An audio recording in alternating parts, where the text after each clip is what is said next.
জয় শ্রীহরি। ওম গাং গণপতি দেবায় নমঃ। গণেশ চতুর্থী কবে কখন শুনুন। আর গণেশ চতুর্থীর দিন এই যদি একটি জিনিস গৃহে আনতে পারেন তাহলে আপনার গৃহে অর্থের অভাব কোনো দিনও হবে না। সঙ্গে থাকুন, আজকের ভিডিও খুব সুন্দর, আপনাদের খুব ভালো লাগবে। আপনারা খুব সহজভাবে নিজেরা কিভাবে পুজো করবেন বলে দিচ্ছি। আমাদের জীবনে অর্থ উন্নতি করতে চাইলে, আমাদের জীবনে সৌভাগ্য আনতে চাইলে অবশ্যই গণেশ চতুর্থীর দিন যিনি যে অবস্থায় আছেন ছোট করে হলেও একটি গণেশজির পিকচার কিনে নিয়ে এসে হলেও এই পুজো করতে হয়। দেখুন, যত গুণী মানী ধনী ব্যক্তিরা আছেন এবং বড় হয়েছেন তারা কিন্তু একদিনে হননি। তারা গণেশজিকে বছরের পর বছর শ্রদ্ধা ভক্তির সঙ্গে, নিষ্ঠার সঙ্গে মনে মনে কল্পনা করেও পুজো করে গেছেন। হয়তো তার তখন সেই অবস্থা ছিল না, সামান্য একটুখানি নকুলদানা কেনারও পয়সা ছিল না, কিন্তু তার হৃদয়ে যে ভক্তি ছিল সেই ভক্তি তাদেরকে এই জায়গায় পৌঁছে দিয়েছে। তাই গণেশ ঠাকুরের পুজো বিনা ধনবান হওয়া যাবে না। যিনি যত বড়ই ব্যক্তি হন না কেন, গণেশজিকে স্মরণ করতেই হবে।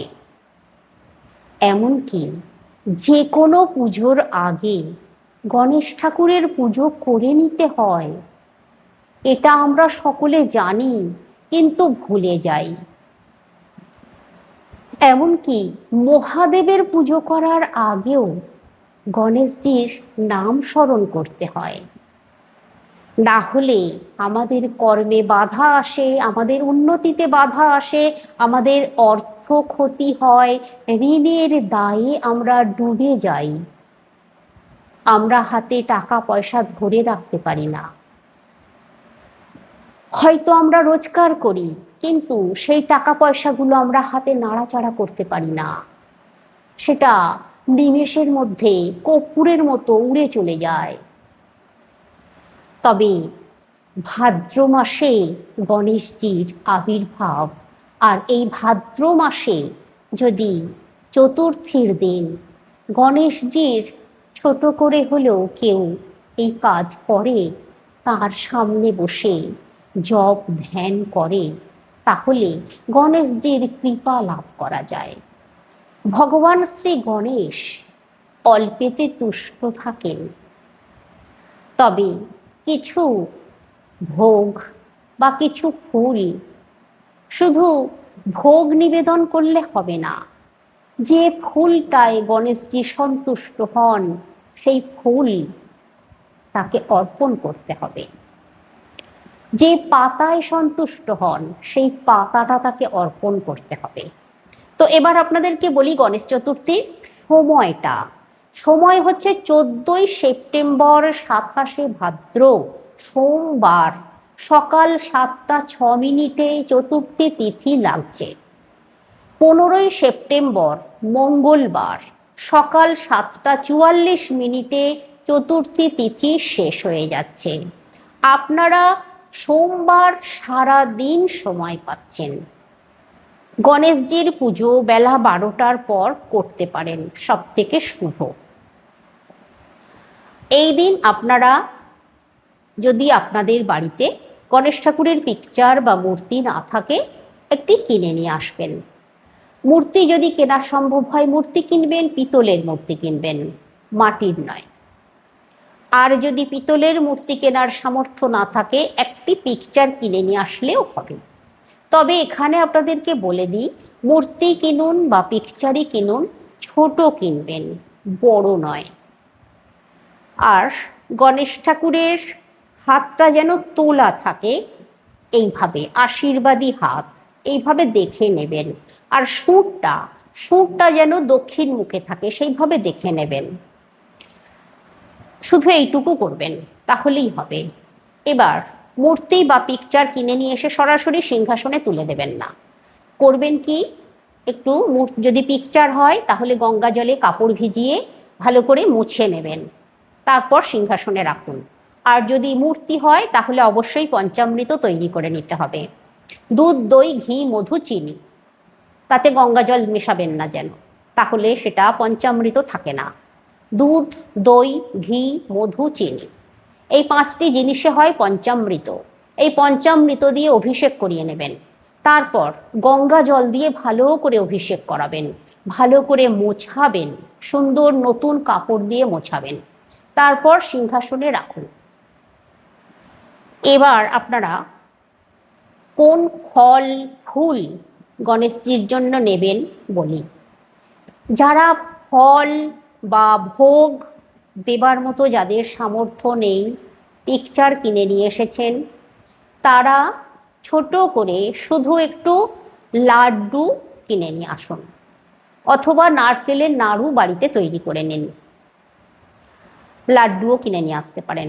5টি লাড্ডু, 1টি বা 2টি নয়, 5টি লাড্ডু নিয়ে আসবেন শুধু, তাহলেই হবে। আর জবা ফুল, আর পাতা বলতে দূর্বা ঘাস।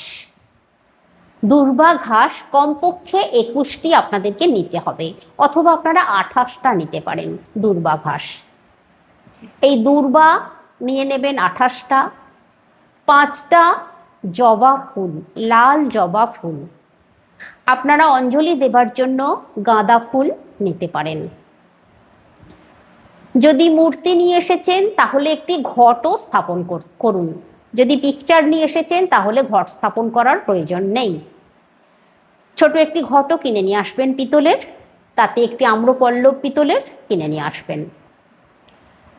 ঘটে জল দেবেন, পূর্ণ ঘট, আম্রপল্লব দিয়ে দেবেন। আম্রপল্লবে কিন্তু সিঁদুর দেবেন না।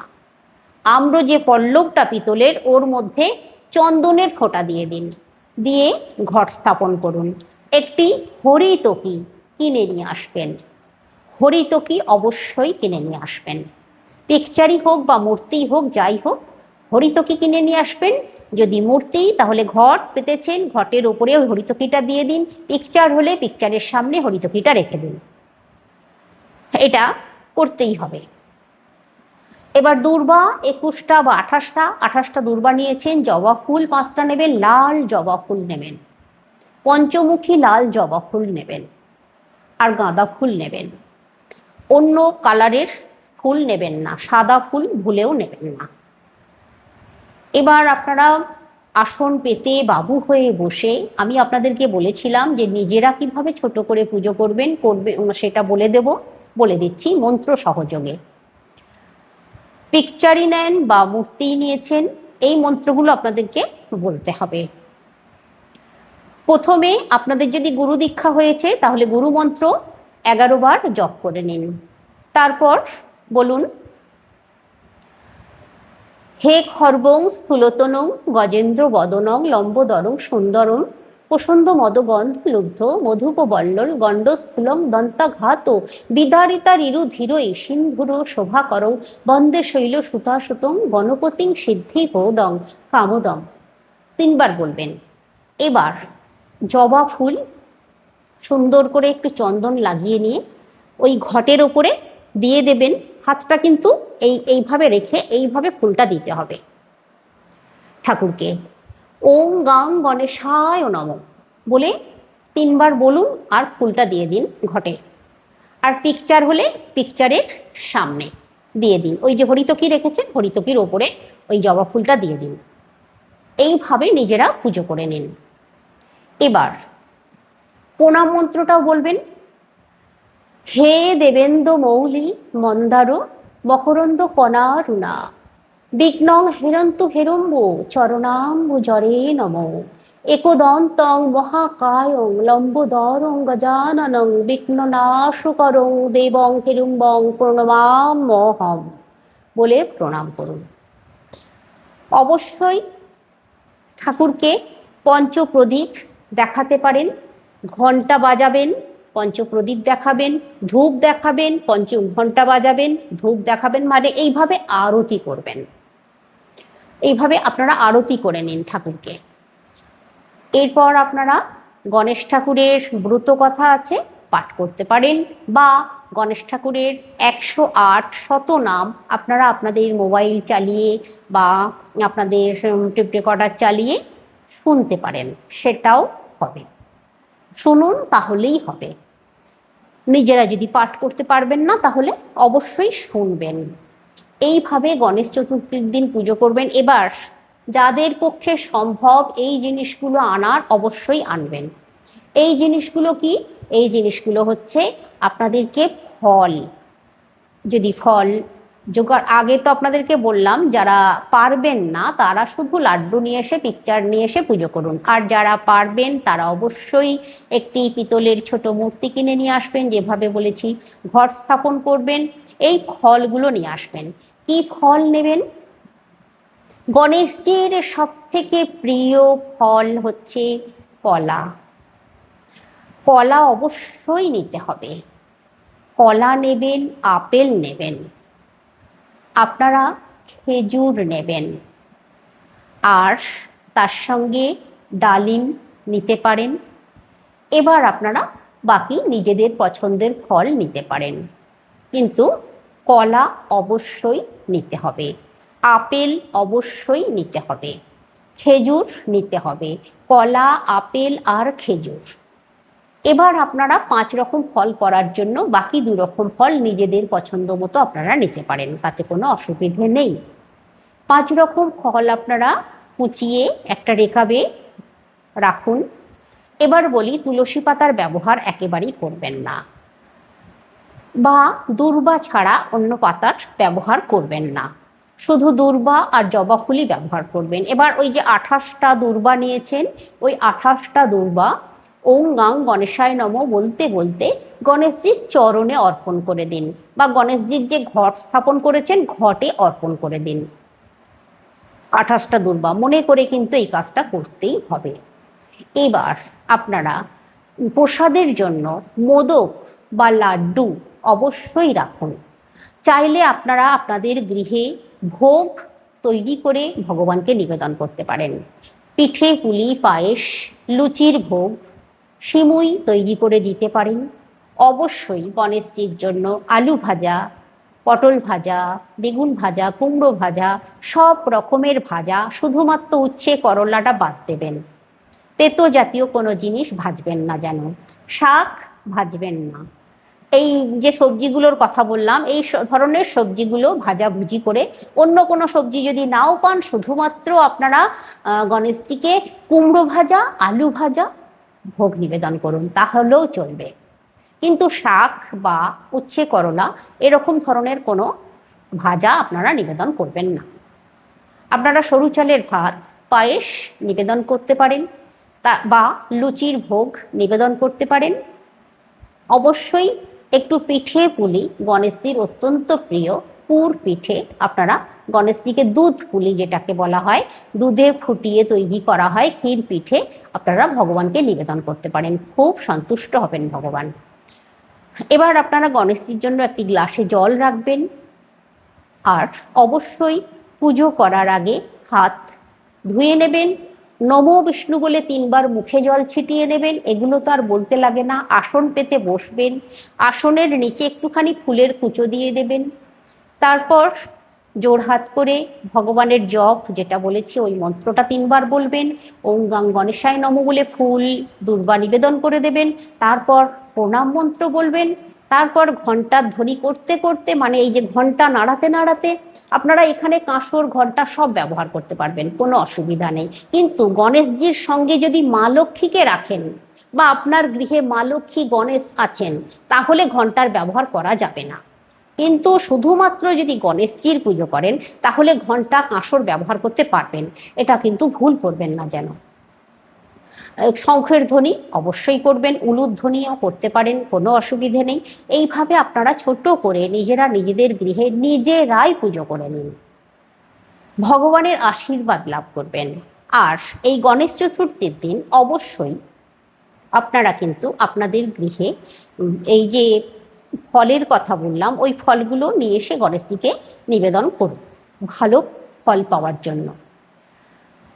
তো আজকে রাখছি, সকলে সুস্থ থাকুন, ভালো থাকুন, গণেশজির কৃপায়। আজকে কমেন্টে অবশ্যই লিখুন, জয় গাং গণপতি দেবের জয়।